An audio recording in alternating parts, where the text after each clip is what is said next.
You know, a baddie like me is always on point.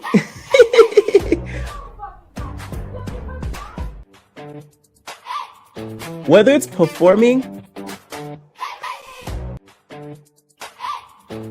running fades, and doing my big one, you know you can count on Big Lex. Listen, you can fight over the chain, the section, the bookings, whatever. But if your breath hit before you do, you already lost the round. Still getting in this bitch and get litty. Yeah. What happened to your Colgate commercial? Oh, I did it. I can be a real bitch. I didn't admit it. Everybody want to be the biggest baddie, but ain't nobody trying to be the freshest baddie. Colgate, protect my smile before the fades. Before the fades. All right, what is going on, entertainment? So I'm coming to with another video. We talking about these. Episode 15. See, y'all know the number. Okay. You already know what to do. Hype up the video, like the video, share it to your mama, share it on the TikTok, share it on Facebook, Instagram, everywhere. Okay, the episode starts off with Emry fighting Shay. First of all, Shay is gorgeous. She reminds me of like a light-skinned version of Trinity from Love Island. And y'all know Trinity is pretty as hell. Like both of them to me look like pretty baby deers. Y'all know the little dainty female ones, the pretty dainty female deers that be like, they have the little nose with the dot on it. Gorgeous. Like Shay look like a different person every time we see her, but every person that she look like that's different is gorgeous. Okay, so she's getting into it with Emry because Emry said she was online, you know, talking about her. She was in the comments and she was one of the main ones saying that, you know, she looked like a him and calling her Emry. Y'all know last season of Baddies Gone Wild, it was like the battle of who is the T-girl of the season. Okay, it was all the internet debating about who is the T-girl. Is it Cupcake? Is it Emry? Is it TT? You get what I'm saying? Like it was a whole big debate, but we ended up finding at the end it was it's your girl Cupcake with all of the feelings. So we, you know, got that answer. So I do feel like Emry, you should have took it maybe a little easy, but the fact that they like jumped and ganged up on her at the reunion, Emry had all rights to do what she did. No shade, she did. So Rolly's like, okay, so now that we got that issue squared away or whatever, what's up with you and Lexi? Kanai, what's up with you and Lexi? So Lexi like, man, they all like, she played on my top, man. She done played on my top. They all befriended me. She used me for my emotion, hoe. And then she gonna talk about, bitch, I'm not a girl's girl. What you mean I'm a guy's nigga? Bitch, I ain't need that type of girl. You feel me? So I try to help her back. This all played on my top. She used me for my emotion. Used me for what I got. And then she threw me out the loop, bitch. So Kanai's like, no, that's not true. I have the receipts. I have the receipts. Here's the thing with Kanaya. A lot of girls say the same thing about her. I could say a lot, but I'm not. A lot of girls say a lot about her, right? And it's a lot of similar things. They're saying she's calculated. She, you know, is very, I guess, she makes herself stand on a higher pedestal, all these type things or whatever, right? Their fallout to me, I feel like is something that happens a lot. The only difference is Kanai was at least honest enough as a woman to come to her and tell her, hey, I don't want to be friends with you no more. Because people like me, I'm going to ghost you. It's no shade. Sorry. You get what I'm saying? Like, I'm going to ghost you. No shade. So the fact that she had enough decency of a respect to contact her, that shows she's at least somewhat of a right type of bitch, because she didn't have to do that. Okay, and I know that Lexi, although she tried to heckle her, you feel me? Like you feel me? She tried to act like, you know, all hard. Her feelings are hurt as heck. She feels like she got thrown out in the dumps, which she's not wrong. Somebody cuts you off like that, friendship wise, you are gonna feel like you threw me out to the dumps, and Kanai needs to understand that. Like the way you cut off the friendship with her, she felt like you like abandoned her, used her. Regardless if you used her or not, that's how that person is going to feel with you cutting them off like that. And I think that's the gist of the matter. Like neither of them are like 100% wrong, in my opinion. but neither of them are 100% right. Okay, because Lexi, to me, is getting angry by the way that she cut her off. Even though she was respectful about it up until it came to the online stuff, and then Kaya, she's not understanding that you cut her off and her feelings is hurt. You get what I'm saying? So when we come to the online expose thing, it's all on my channel, No Shade, Emry Entertainment, where Lexi did a whole expose talking about Kaya. I don't delete videos. Y'all can search it up. Just search up Lexi Talks Kaya, Emry Entertainment, and you'll be able to see it. Okay, I might even re-upload it and give y'all a treat. You get what I'm saying? But Lexi was going in, girl. She was calling, Kaya all types of traitors, all types of things, cursing obscenities. Okay, about Kaya. She was saying a lot of things about her. Now, Kaya ends up giving Rolly the phone to read the text out loud. Now, what was funny was when Rolly was reading the text, here come Dolly behind Rolly. She over there looking at the phone like this, and then you see Lex in the corner like, like that was so funny to me. I don't know why. Like that little clip of them looking at her phone, that was hilarious to me. I feel like what happened really between their friendship once after when they were on tour, because you got to understand, when they're on tour, they're in close quarters with each other. I think Kaya realized that Lexi was not her type of bitch. Like, this is not the type of girl I want to be friends with. And she didn't realize that because when you're filming the show, of course, you're in a high intense environment. So you're going to be talking and being friends with people you may not be friends with in the real world because this is a different environment. It's a competition show. Girls are getting eliminated, fighting left and right. So you might end up being friends with somebody you'll never be friends with in real life. And I think that's exactly what happened. Kaya ended up being friends with Lexi, and she realized in real life that's not her type of bitch. And I don't think the Chink situation helped either. I think Kaya at one point realized that Lexi was kind of wrong in that situation, which no shade, Lexi, you dead ass wrong with that Chink situation, girl. You need to apologize. Again.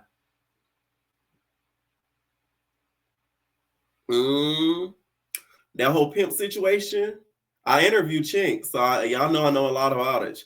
I don't like it. You get what I'm saying? Like, you real, like, I didn't like that. So I feel like all of that combined, that's what caused, like, the fallout of that friendship.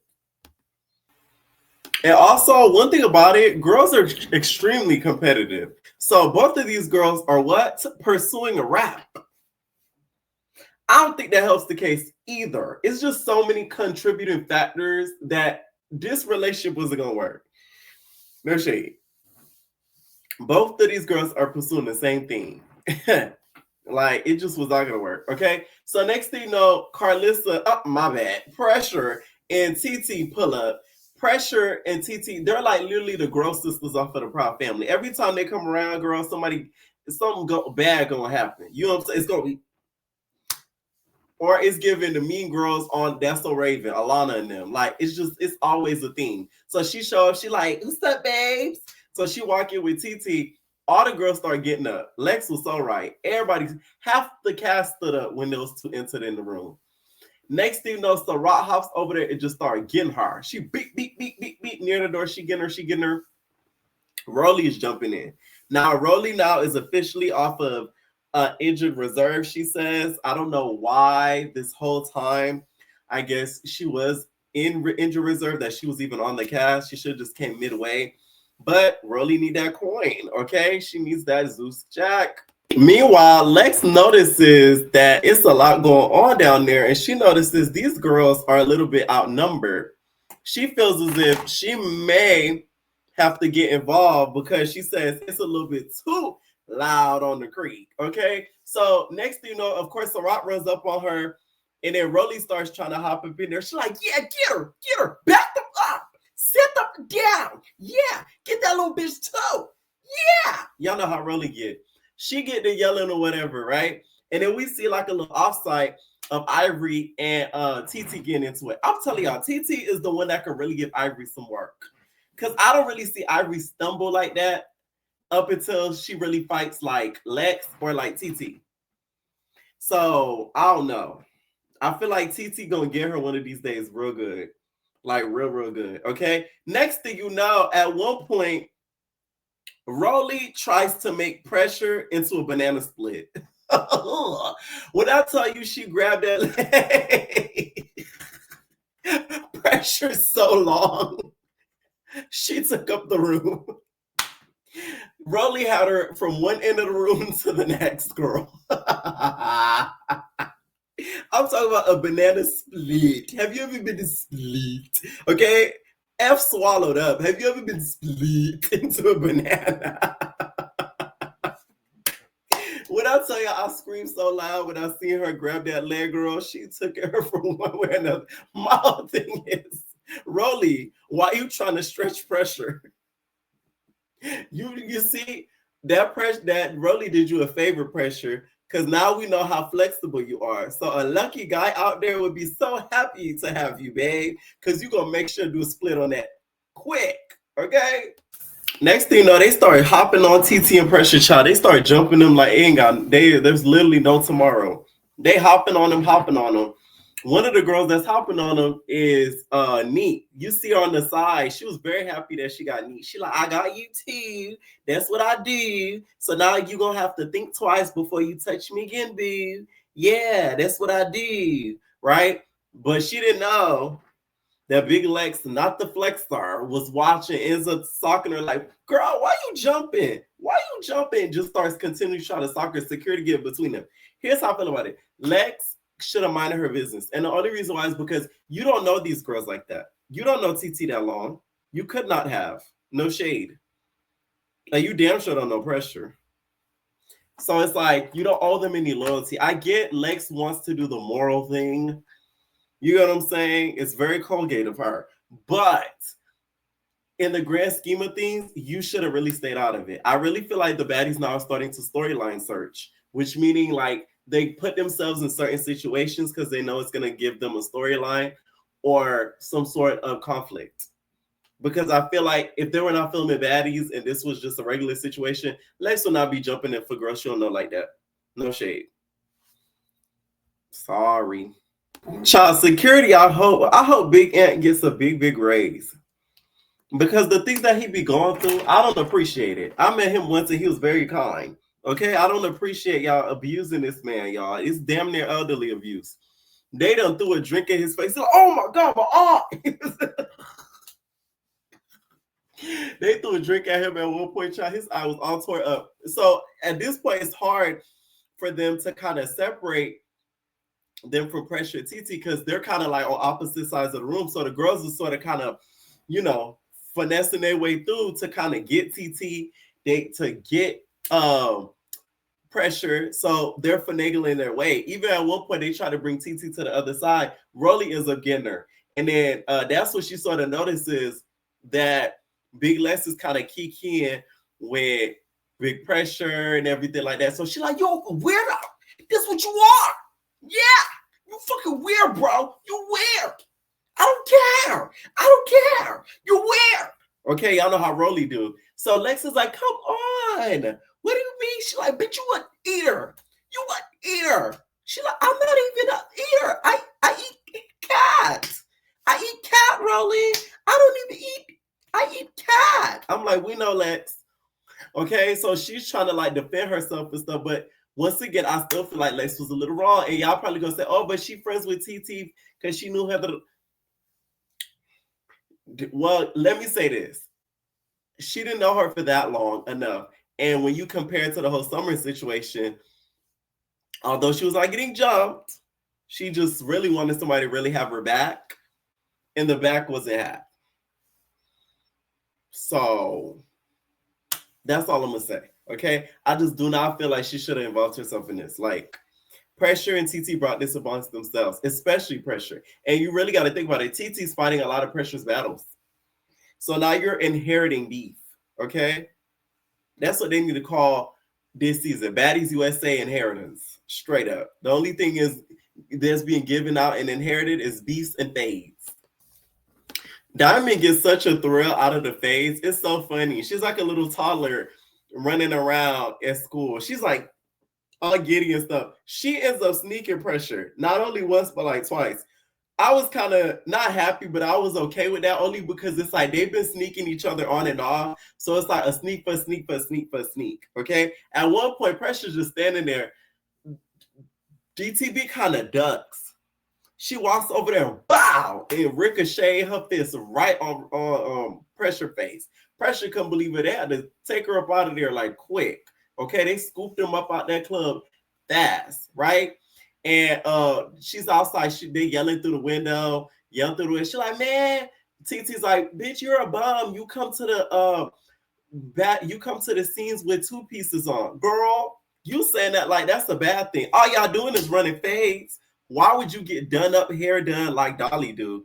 Which, by the way, shout out to Dolly. Dolly is treating this show like a fashion show, and I'm so much here for it. Okay?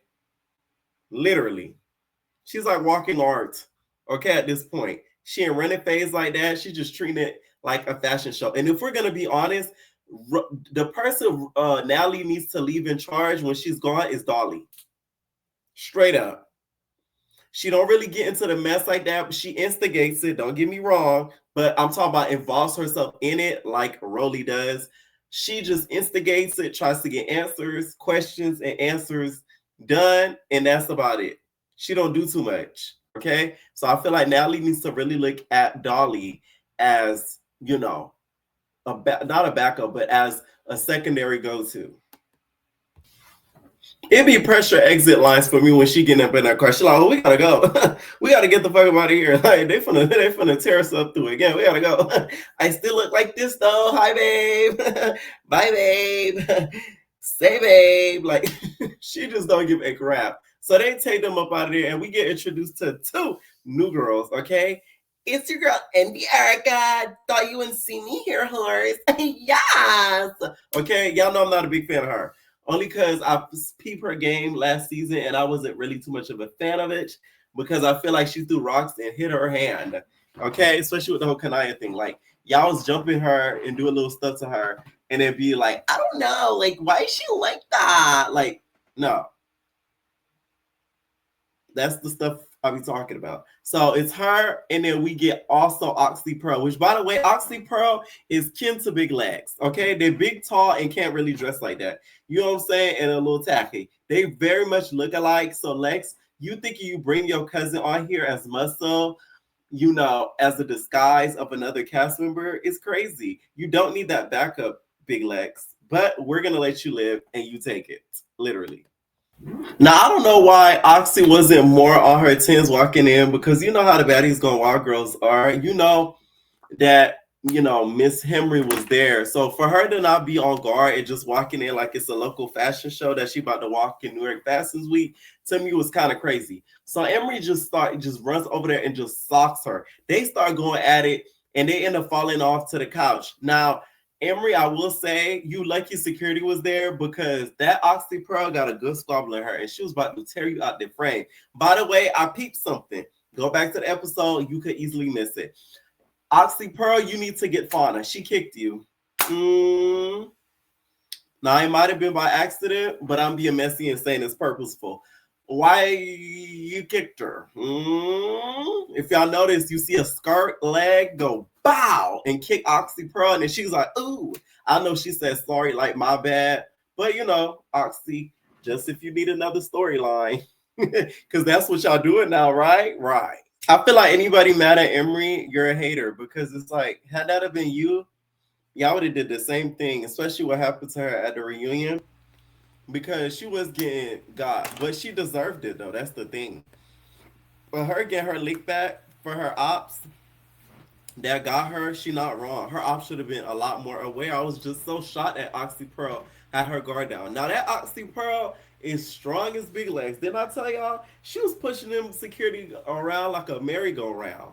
Okay? It was so bad. It was like a doggy chew toy the way she was throwing them around like that. I'm like, wow. She was 2 seconds for getting loose for security grip. And then we end up seeing Neek end up getting Erica.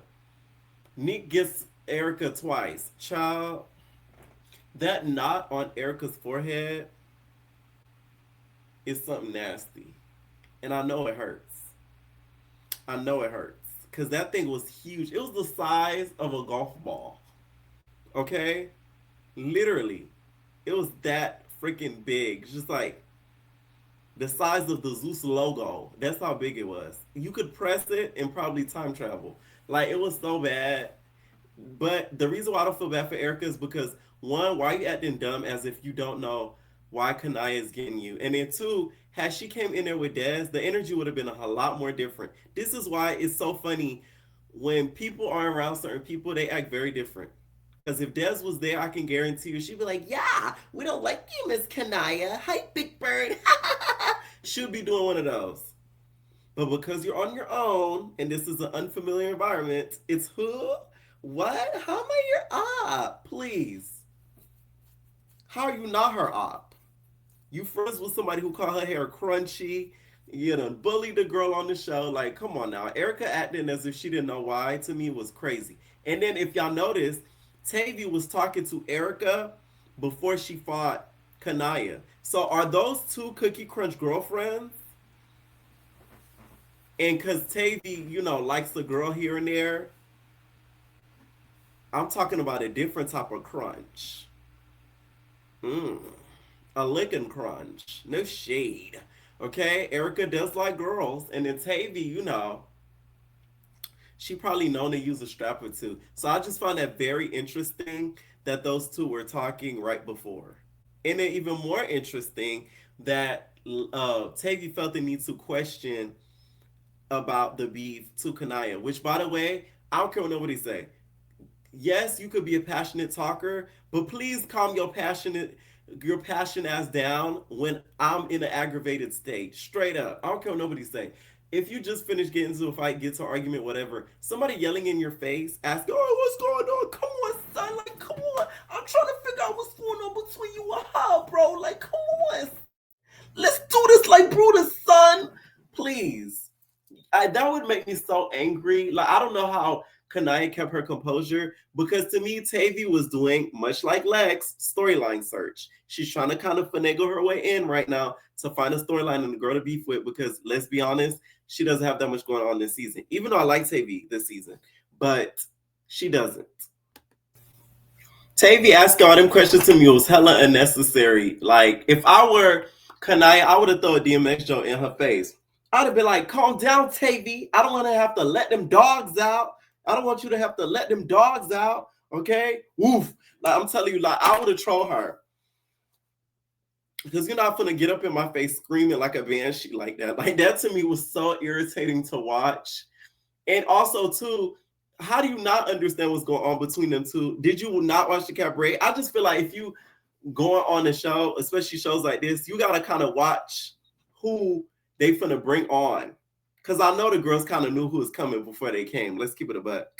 Because, all the baddies talking is rumbling. So it's just like, it's so irritating how she kept asking why, when it's like you're on the network and you can watch it yourself and see exactly why. Because they jumped her. So Tavi, I know damn well somebody jumped you, you're not gonna go and be bosom buddies with them. Like, get out. You clearly want Erica's, Now, Tavia said something very interesting, y'all. She said, "Y'all are on my platform, okay?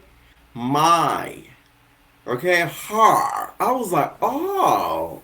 I wonder how Nat feels about that. That was very bold of you, Tavy. Girl, this is your third season. It's the only person that could really try to say that is Rolly, Scotty. That's about it. You know what I'm saying? Besides that, girl, you ain't got no business talking about my platform. Please. What work did you put in, Tavy? Girl, bye. I guess them birthdays that she sacrificed. But that to me was very bold of her to say. I couldn't believe it. I was like, wow. Okay. So that scene kind of ends. All the Rolly kind of announces, "Oh, we got to go to Orlando." Stop. Stop talking. Damn. We're going to Orlando. The replacements are coming because they did what they were supposed to do. This how much Baddies has really lost the plot. Did what they supposed to do. Basically, the replacements came and fought. And that made them baddies, I guess. So it's the next scene or whatever, and you see the girls, they kind of like walking in a park outside. It's Dolly for me. Dolly was dressed like a sexy lobster. She had the top on. She had the bob coif with the purse. Dolly is treating this show like a fashion show, and I love it for her. I'm gonna keep saying it. I am loving it for her. This is just a display. Okay?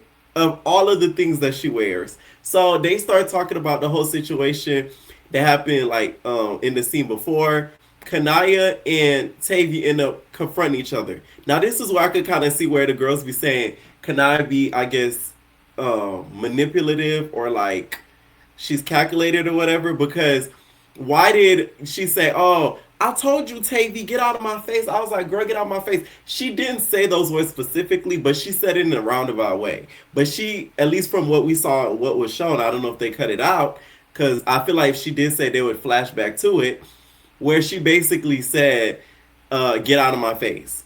Those words verbatim. Because Tavi was like, yo, you said that, yo, because I ain't hear that. Because, like, not gonna lie, I would have popped you, son. Like, come on. I would have put out the blick, yo. Like, I'm like, okay, Tavi. Not gonna lie, Kanaya should have got her in that scene.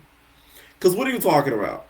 Because now you're screaming in her face, and now you saying what you would have did and all these type things and all that. Please. To me, Tavi's doing a lot for somebody that she does not know like that. This is why I think her, Erica, very interesting. I'm just saying. It's a good theory to put out there. Tavi's like, oh yeah, you know, like the reason why I was asking, yo, I wanted to know, I wanted to hear. Come on, that's what I wanted to do. I wanted to hear, because when you was telling me, you like, you know, I'm like, I don't know, nigga, I don't know. And I'm like, no, she probably explained it to you, and you still didn't get it. That's what she meant with, you know, it's because she told you probably about it. Not that you knew the whole backstory because you were familiar with the situation for like seasons prior or something like that. Like, no. That's what I don't think Tavi was getting. So then we have Sarat. She ends up confronting freaking, not pressure. She ends up confronting Lex for the whole jumping in situation type thing. And she felt like, why did she have to put herself in this situation?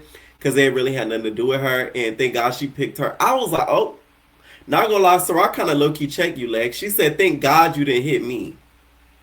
So what would have happened if she did? Then what? What's the next step? You get what I'm saying? Like, I found that to be a very interesting comment. And I'm surprised Lex didn't go hard about that. So Lex is like, man, like, it doesn't matter. If it was Rolly getting jumped and all that, I would have did the same thing. Now, in Lex's defense, this isn't her first time she's done this. She has defended the other baddies when they're either getting jumped. She did it with Tavi at the reunion, for God's sakes. And, you know, she ruins her birthday every year except for this one. So it's like, she has done that. But the difference is, you're a little bit more familiar with these girls. You don't know TT like that. I don't care what nobody say. That's the difference. So we end up seeing Pressure and TT. They're all in a room. Which, by the way, before I get to that, Dolly's so mother loud, girl. I would have called the cops on you. This shit is the definition of being not loud on the creek. She's like, man, what's going on, y'all? Man, we out here because I feel like, man, we gotta go. We not finna do that, man. We gotta go. I'm talking about screaming in these people's neighborhood. I mean, damn, not everybody watch Baddies. They don't know what y'all up to. She'll be the wrong person to get caught up in the wrong neighborhood with. I mean, my God, just loud. So then we see TT and Pressure in the hotel. Child, I thought Zeus was going to give us a first, and it was going to show Pressure busting a date with TT. I'm like, Jesus, Lord, Zeus is going too far. But no, thank God. Didn't it look like that? I'm like, girl, next thing you know, the John finna knock at the door. And then they open the door for the John, and they would have split the date in two. Girl, I'm like, oh my God, Pressure is really about to teach you how to bust the date. So it wasn't that, thankfully. So they were just basically recapping what happened in the scenes before. Why Pressure called Tavi an ex-addict? She said, you're an ex-addict, bro. Like, we not the same, yo. And like, you got a pot belly and you be drinking E&J. Now, I will say you're wrong about one thing. Tavi doesn't drink E&J. She drinks Alizé. We all know that. I know the name sound familiar. So that's why Pressure kind of got it twisted a little bit. Tavi's drink of choice is Alizé. Let's get down with the Alizé. I want to be down all night, all day with you. I want to be down. I caught two-face. Okay? I'm just saying that is her type of drink. Let's get chipped with the Alizé. It's Alizé. So Natalie meets up with the new prospects, okay, the new baddies, okay, and she holds court with the new baddies. We have Erica, Oxy Pearl, and then Lexi. So she's like, okay, like, what's up, guys? Coquilla, I know you've been missing out, but you know the girls have been running fades. So let's start with you, Lexi Gold. Like, what do you bring to baddies? Here come Lexi. I ain't gonna lie, man. I do music, you feel me? Like I rap, check out my new single, I'm running, you feel me? But like my rap style, you feel me? I'm a get money type of bitch. I'm a stripper ass bitch. You feel me? I make stripper music, you feel me? But like I make better music than Kanai, don't tell I said it. But like I make music and I do my big one, and I ain't scared to get out there in the field, you feel me? All right, so she kind of gives her answer to it. And then we get to Erica. Girl, I was so embarrassed for you, Erica, girl. This felt like the auditions all over again when it got to Erica. All we needed was the ticker. Natalie made you audition for the show while you're on the show. Isn't that crazy? Girl, she was like, oh, Erica, dance for me, okay? It was giving Coming to America, hop on one leg. How Erica get up there, she do the gay boy twerk. We all know that. She get to shaking her Big Debbie cakes, girl. The thing wasn't even moving because we all know that silicone and fix the flash. You know, it's about hard as a rock. So she get to twisting and twisting and twisting it. You could at least gave her Doon Cha Cha. You know what I'm saying? In this bitch. See, this is why we need Danny and Dre. They would have gave us a mean Doon Cha Cha. We couldn't even get a Doon Cha Cha out of you. Okay? She like, I don't know what your definition of a baddie is, but like, I'm a bad, you feel me? Like, I get to the money. I'm a pretty, okay? And yeah, right? So Natalie even at one point makes her show her tatas. Like, my God. You know what I'm saying? I felt embarrassed for Erica. I know Justin is someone watching, so not only embarrassed, but judgmental. She like, look at this stupid hoe. You got this bitch Natalie turning her through a freak hoe. Like, come on. Like, you just know Justin is somewhere keen at it. Next thing you know, Oxy Pearl basically is like, oh, she should have been there from the beginning. She's like, she ain't got no beef with Bahati. She's still cool with Bahati. If somebody tries to F with Bahati, she gonna get them. And I'm like, girl, she really don't have the same sentiments for you. But about the whole jumping thing, even though she wanted to jump, she didn't jump in. But she has somewhat similar sentiments because she said they're cool, not cool, but she said they're not effing with each other, but they don't hate each other. So I kind of like the fact that they have that like mutual respect for each other, and I kind of wish the baddies kind of had that for each other more, because it would kind of save us a lot of time with some of these scenes.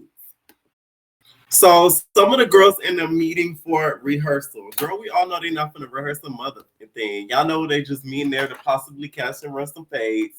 So we have pressure coming in with TT and then freaking Co-Killer, which by the way, pressure is looking more and more like Carlissa. And I live for it, okay? They are literally a twin flame and sisters, okay? Then they start talking about the whole tasing situation. I'm surprised she doesn't mention in this scene how the taser was really for Dolly. I don't know if it's because she was scared because Dolly was coming to the scene and she knew about it. So she tried to act like it was for Tinka, but on the other scene, you said it was for Dolly. So which one is it? I don't know. Anyways, Dolly comes in looking beautiful as ever with that gold piece with a megaphone. Now, this would have irritated the heck up out of me because I can't stand when people are already loud being overly loud. Dolly, you do not need a megaphone. Your throat is the megaphone. The fuck? Why do you need a megaphone? She started yelling at the megaphone like Kenya did on Housewives. She like, man, you ain't talking about nothing. Please, we just straight popping it, man. Co-Killer's just like, please, like you and your gay ass dude. It gave Married to Medicine when Toya said, with your gay husband, okay? When she told Lisa Nicole that, and Lisa Nicole gagged. To be honest, these two going back and forth, there's a few that never end. Dolly talked about her kid. I don't feel like Co-Killer should ever get past that, to be honest. Look at Akbar and Alexis Sky. Okay?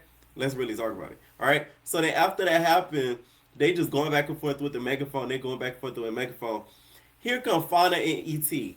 Child, why does ET have a permanent period face? And when I say period face, ET always look like she cramping.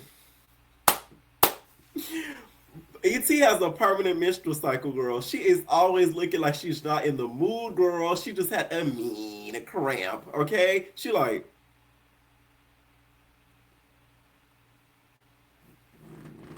what's up?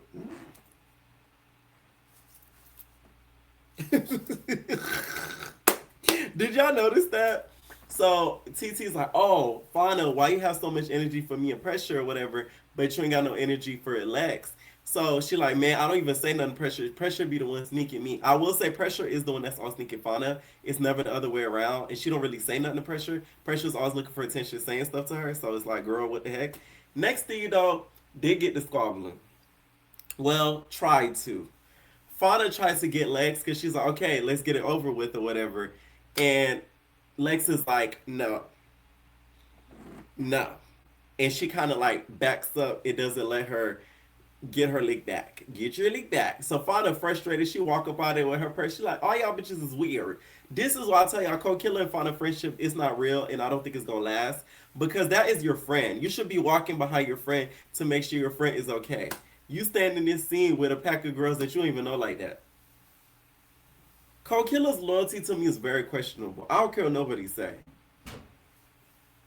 Y'all be on Fauna but I really peep Co-Killer tease. And that's probably why her stunner not cool. No shade. Did I say that? Oh, I did. Okay. That's pretty much the episode, you guys. Let me know what y'all think down below. And we're out, babies.